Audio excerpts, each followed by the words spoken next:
Tagar Institute, Jurnalisme dan Riset.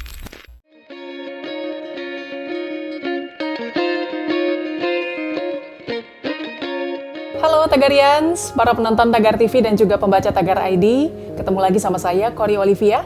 Hari ini saya ingin membacakan ulasan pilihan redaktur Tagar tentang sejarah Provinsi Kalimantan Timur. Sebelum kedatangan Belanda, ada beberapa kerajaan yang berdiri di Kalimantan Timur, seperti Kerajaan Kutai Kartanegara, dan Kesultanan Pasir. Kerajaan Kutai diperkirakan berdiri sekitar abad ke-5 Masehi, seperti tertulis dalam buku Sejarah Kebudayaan Kalimantan.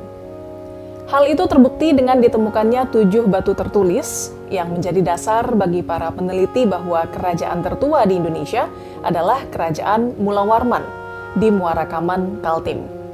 Dalam prasasti itu tertulis nama Maharaja Mula Warman Naladewa, dan para sejarawan menyebutnya sebagai Kerajaan Mula Warman. Seiring berjalannya waktu, sejak tahun 1787, Sultan Tamidullah II dari Banjar menyerahkan Kalimantan Timur kepada VOC Belanda, dan Kesultanan Banjar sendiri dengan wilayahnya yang tersisa menjadi daerah protektorat VOC Belanda. Pada tahun 1846, Belanda mulai menempatkan asisten residen di Samarinda untuk wilayah Borneo Timur, yang sekarang adalah Provinsi Kaltim dan bagian timur Kalimantan Selatan. Belanda menguasai Kaltim hingga takluk pada Jepang pada tahun 1941. Kemudian pada masa penjajahan Jepang, Kaltim termasuk daerah yang pertama di antara kepulauan Indonesia yang diduduki tentara Jepang. Kota pertama yang dikuasai Jepang di Kaltim adalah Kota Minyak Tarakan, yang kini masuk Provinsi Kalimantan Utara. Setelah itu, Jepang menguasai kota Balikpapan, dan dengan menembus jalan darat beberapa jurusan dari Balikpapan, akhirnya Jepang berhasil memasuki Samarinda pada 3 Februari 1942. Awalnya penduduk Kaltim menyambut positif kedatangan Jepang, karena dianggap sebagai tentara pembebasan yang memerdekakan Indonesia dari Belanda.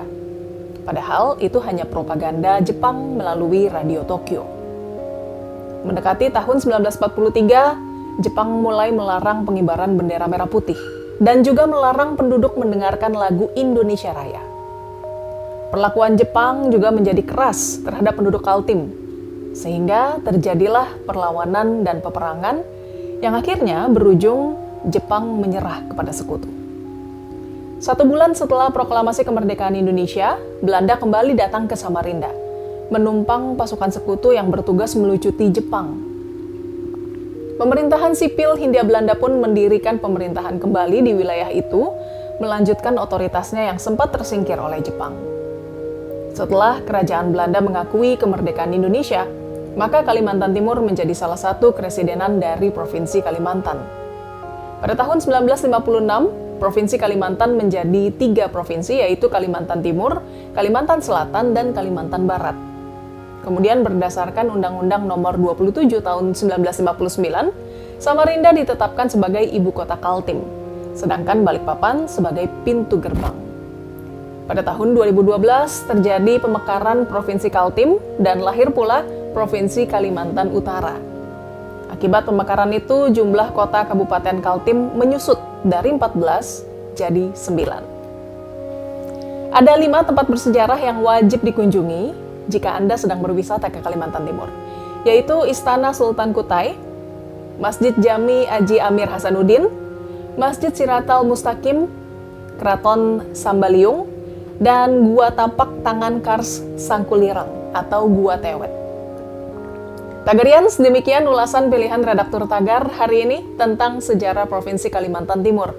Subscribe YouTube channel Tagar TV dan klik loncengnya juga untuk mengikuti video menarik membahas topik terhangat hanya untuk Anda. Saya Kori Olivia, Tagar TV.